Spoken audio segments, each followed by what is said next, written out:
tuy và lùi lên cảm ơn ban katawa tu sin san hona sim bu hambang qua khal tuy lâu na sa khi ban katawa kanun nan tau pa ngain ka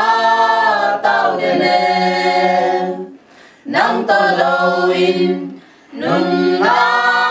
sing lâu a in na lai na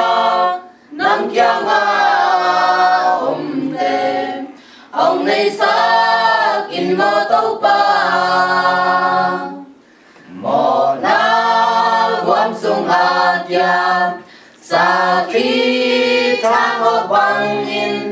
mua sang khu bang in katawa ka om na kim kwa zin sung gil jalan dae ka nun na tau pa ngain ka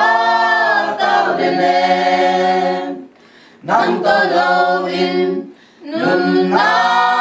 chim hôm lâu ha ít na lê hay na nang kia nga te ông này sa kin mo tau pa ít na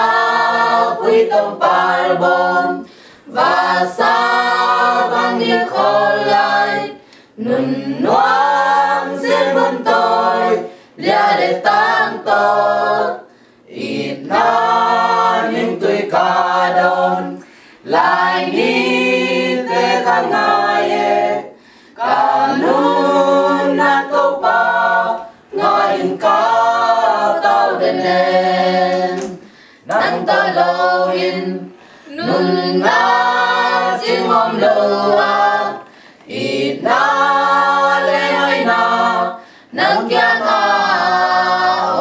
te ông này sa kin mo tau pa nang to lâu in nun na xin hôm lâu à ít na lê hay na